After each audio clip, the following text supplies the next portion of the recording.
ಕರ್ಮದ ಸನ್ಯಾಸವನ್ನೂ ಹೇಳ್ತೀಯ, ಕರ್ಮದ ಯೋಗವನ್ನು ಕೂಡ ಪ್ರಶಂಸೆ ಮಾಡ್ತೀಯ. ಎರಡನ್ನೂ ಹೇಳ್ತಾ ಇದ್ದೀಯ. ಮತ್ತೆ ಯಶ್ರೇಯ ಏತಯೋ ಏಕಂ ತನ್ಮೇ ಬ್ರೂಹಿ ಸುನಿಶ್ಚಿತಂ. ಈ ಎರಡರಲ್ಲಿ ಕರ್ಮ ಸನ್ಯಾಸ, ಕರ್ಮಯೋಗ, ನೀನು ಇದುವರೆಗೆ ಹೇಳ್ತಾ ಬಂದದ್ದು ಎರಡು ವಿಷಯ. ಒಂದು ಕರ್ಮದ ಸನ್ಯಾಸ, ಮತ್ತೊಂದು ಕರ್ಮದ ಯೋಗ. ಈ ಎರಡರಲ್ಲಿ ನನ್ನ ಶ್ರೇಯಸ್ಸಿಗೆ ಕಾರಣವಾದದ್ದು ಯಾವುದು? ಇದು ತುಂಬ ಚೆನ್ನಾಗಿದೆ. ನಿಜವಾಗಿ ಎರಡೂ ಶ್ರೇಯಸ್ಸಿಗೆ ಕಾರಣ. ಮುಂದೆ ಕೃಷ್ಣ ವರ್ಣನೆ ಮಾಡ್ತಾನೆ. ನನ್ನ ಶ್ರೇಯಸ್ಸಿಗೆ ಕಾರಣವಾದದ್ದು ಯಾವುದು? ಎಲ್ಲವೂ ಎಲ್ಲ ಶ್ರೇಯಸ್ಸಿಗೆ ಕಾರಣ ಅಲ್ಲ. ಭಾಗವತದಲ್ಲಿ ಒಂದು ಕಥೆ ಇದೆ. ಶ್ರೀ ಪ್ರಿಯವ್ರತ ಮಹಾರಾಜರು ಅವರು ಮದುವೆ ಆಗೋದೇ ಬೇಡ ಅಂತ ಅಂದ್ಕೊಂಡ್ರು. ಯಾಕೆಂದರೆ ಮದುವೆ ಆದ ಅಂತಾದರೆ ಸಂಸಾರದ ಒಳಗೆ ಬಿದ್ದ ಅಂತ ಅರ್ಥ. ಬಿದ್ದವ ಸಂಸಾರದ ಒಳಗೆ ಬಿದ್ದವ ಅಲ್ಲ. ಬೇಡ ಬೇಡ ಬೇಡ ಅಂದರೂ ಅನೇಕ ಅಂಟುಗಳು, ನಂಟುಗಳು, ಗಂಟುಗಳು ನಮ್ಮನ್ನು ಅಂಟ್ಕೊಂಡು ಬಿಡುತ್ತೆ. ಅಂಟ್ಕೊಂಡ್ರೆ ಅಂಟ್ಕೊಳ್ಳಿ. ಪ್ರಾಬ್ಲಮ್ ಏನಂದರೆ ಭಗವಂತನ ಧ್ಯಾನ ಮಾಡಲಿಕ್ಕೆ ಬಿಡೋಲ್ಲ. ಆಗಿದ್ದು ಒಂದು ಮದುವೆ. ಸಾಮಾನ್ಯವಾಗಿ ಮದುವೆ ಆಗೋವರೆಗೂ ಮದುವೆ ಚಿಂತೆ ಇರುತ್ತೆ ರೀ. ಒಂದೇ ಚಿಂತೆ ಏನಂತ? ಮದುವೆ ಆಗಲಿಲ್ಲ ಅಂತ. ಆದಮೇಲೆ ನೋಡಿ ಶುರುವಾಗತ್ತೆ ನೂರಾರು ಚಿಂತೆಗಳು. ಅದಕ್ಕೆ ಪ್ರಿಯವ್ರತ ಏನು ಯೋಚನೆ ಮಾಡ್ದ? ಜೀವನದಲ್ಲಿ ಬರುವ ಎಲ್ಲ ಪ್ರಾಬ್ಲಮ್ಗೆ ಒಂದೇ ಕಾರಣ ಮದುವೆ ಆಗೋದು. ಅದಾಗದೆ ಸನ್ಯಾಸಿ ಆಗೋದೇ ಒಳ್ಳೆಯದು. ಸನ್ಯಾಸಿಯಾದ ಅಂತಾದರೆ ನಿರಂತರ ದೇವರ ಧ್ಯಾನ, ದೇವರಿಗೆ ಸಂಬಂಧಪಟ್ಟ ಕರ್ಮಗಳನ್ನು ಮಾಡಲಿಕ್ಕೆ ಅನುಕೂಲ ಆಗುತ್ತೆ. ಹಾಗಾಗಿ ನಾನು ಕೂಡ ನನ್ನ ಜೀವನದಲ್ಲಿ ಸನ್ಯಾಸಿ ಆಗ್ತೇನೆ, ಆಗಕ್ಕೆ ಮುಂಚೆ ತಪಸ್ಸು ಮಾಡ್ತೇನೆ ಅಂತ ತಪಸ್ಸಿಗೆ ಕೂತ. ಅಪ್ಪ ಹೇಳಿದರು, ಸ್ವಯಂಭುವ ಮನು, ಈ ಅಖಂಡವಾದ ಭೂಮಂಡಲವನ್ನು ಆಳುವವರು ಯಾರೂ ಇಲ್ಲ.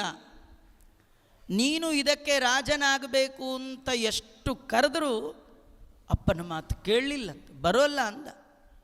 ನಿಂದು ಈ ರಾಜ್ಯವೂ ಬೇಡ, ಈ ಅಧಿಕಾರವೂ ಬೇಡ. ಇದೆಲ್ಲ ಭಗವಂತನ ಚಿಂತನೆಗೆ, ಸಾಧನೆಗೆ ಪ್ರತಿಬಂಧಕ ಆಗುವಂಥದ್ದು. ನನಗಿದೆಯಾ?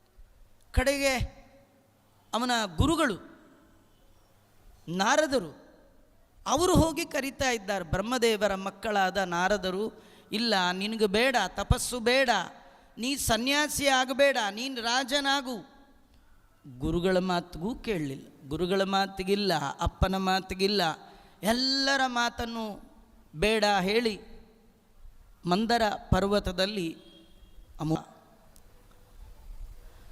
ಅವನನ್ನು ಎಬ್ಬಿಸಲಿಕ್ಕೆ ಸತ್ಯಲೋಕಾಧಿಪತಿಗಳಾದ ಸ್ವಯಂ ಬ್ರಹ್ಮದೇವರೇ ಬಂದರು. ಬ್ರಹ್ಮದೇವರು ಬಂದು ಹೇಳ್ತಾ ಇದ್ದಾರೆ, ನೀನು ಸನ್ಯಾಸಿ ಆಗಬೇಕು ಅನ್ನೋದು ನಿನ್ನಿಚ್ಛೆ, ಆದರೆ ಆ ಮಾರ್ಗದಲ್ಲಿ ನೀನು ಭಗವಂತನನ್ನು ಹೊಂದಲಿಕ್ಕೆ ಸಾಧ್ಯ ಇಲ್ಲ. ನಿನಗೆ ಆ ಮಾರ್ಗ ಅಲ್ಲ. ಯಾಕಂದರೆ ನಮ್ಮ ಸ್ವಾತಂತ್ರ್ಯ ನಮಗಿಲ್ಲ. ಸುಮ್ಮನೆ ನಾವು ಅಂದ್ಕೊಳ್ಳೋದು ನಮ್ಮ ಮಗ ಡಾಕ್ಟ್ರ್ ಆಗಬೇಕು, ಯಾಕೆ ಪೇಷಂಟ್ ಯಾಕೆ ಆಗಬಾರ್ದು? ನೀವು ಅಂದ್ಕೊಳ್ತೀರಿ ಡಾಕ್ಟ್ರ್ ಆಗಬೇಕು, ದೇವ್ರಿಚ್ಛೆ ಪೇಷಂಟ್ ಆಗಬೇಕು ಅಂತಿದ್ರಿ ಏನು ಮಾಡೋಕ್ಕಾಗಲ್ಲ ರೀ. ಒಳ್ಳೆ ಕನ್ಯಾ ನೋಡಿ ಮದುವೆ ಆಗಬೇಕು ಅಂತ ನಿಮ್ಮ ಆಸೆ, ನಿಮ್ಗೆ ಈ ಜನ್ಮದಲ್ಲಿ ಮದುವೆ ಆಗಬಾರ್ದು, ಅದು ಭಗವಂತನ ಇಚ್ಛೆ. ಏನು ಮಾಡ್ತೀರಿ? ಒಂದದ್ದು ನಡೆಯುತ್ತೆ ವಿನಃ ನಾವು ಇಚ್ಛೆ ಮಾಡಿಕೊಂಡದ್ದು ಏನೂ ನಡೆಯಲ್ಲ. ಭಗವಂತ ಹೇಗೆ ನಮ್ಮನ್ನು ನಡೆಸ್ತಾನೆ ಹಾಗೆ ನಾವು ನಡಿಬೇಕು. ನಿನಗೆ ಇದು ಶ್ರೇಯೋ ಮಾರ್ಗ ನಿನಗಲ್ಲ. ಇದು ನೀನು ಮದುವೆ ಆಗಬೇಕು, ರಾಜ್ಯಭಾರ ಮಾಡಬೇಕು, ಕ್ಷತ್ರಿಯ, ನಿನ್ನ ವರ್ಣಕ್ಕೆ ಆಶ್ರಮಕ್ಕೆ ಉಚಿತವಾದ ಮಾರ್ಗ. ನೀನು ಎಲ್ಲವನ್ನೂ ಬಿಟ್ಟು ನಾನು ಹೋಗ್ತೇನೆ ಅನ್ನುವ ಹಾಗಿಲ್ಲ, ನಿನಗಲ್ಲ ಆ ಮಾರ್ಗ.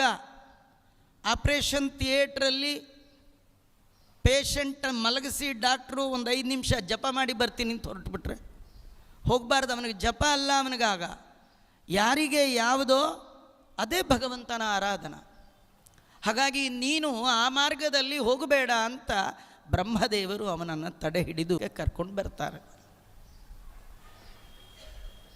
ದೇವಹೂತಿ ದೇವಿ ಕೂಡ ಭಾಗವತದಲ್ಲಿ ಒಂದು ಪ್ರಸಂಗ ಬರುತ್ತೆ. ಭಗವಂತನನ್ನು ಕೇಳ್ತಾ ಇದ್ದಾಳೆ, ಭಗವಂತ ಎಲ್ಲರೂ ನಿನ್ನನ್ನು ಹೊಂದಬೇಕು ಅಂತ ಭಕ್ತಿಯನ್ನು ಮಾಡ್ತಾರೆ, ಭಕ್ತಿಯಲ್ಲಿ ಎಷ್ಟು ಬಗೆ ಇದೆ, ಯಾವ ಮಾರ್ಗದಲ್ಲಿ ನಾನು ಬಂದರೆ ನನಗೆ ನಿನ್ನ ಅನುಗ್ರಹ ಆಗತ್ತೆ, ದಯಮಾಡಿ ನನಗೆ. ಇದರ ತಾತ್ಪರ್ಯ ಇಷ್ಟೇ,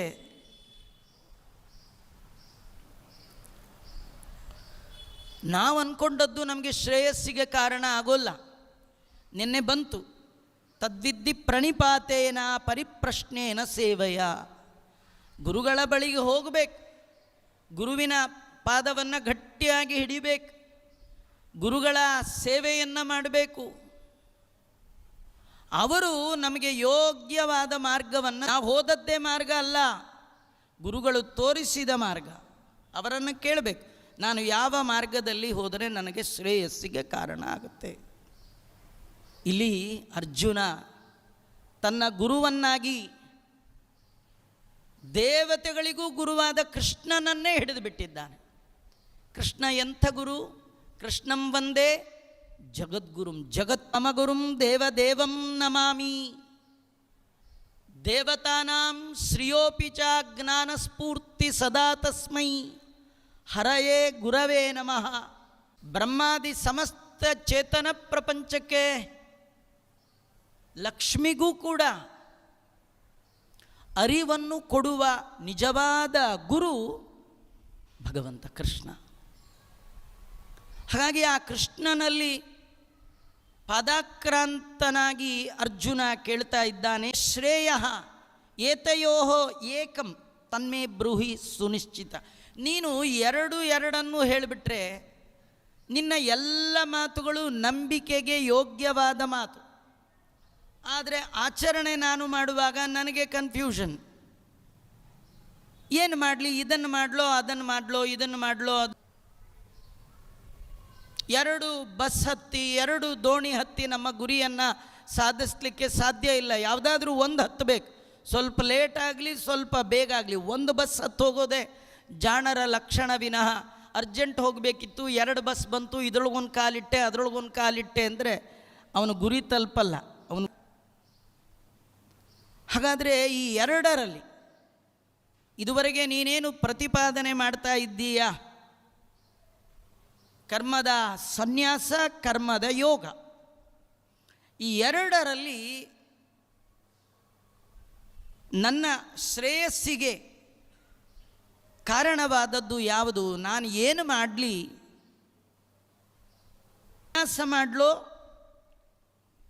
ಕರ್ಮ ಯೋಗ ಮಾಡಲೋ, ನೀನು ನನಗೆ ದಯಮಾಡಿ ಹೇಳು ಅಂತ ಭಗವಂತನಲ್ಲಿ ಪ್ರಾರ್ಥನೆ ಮಾಡಿದ್ದಾನೆ.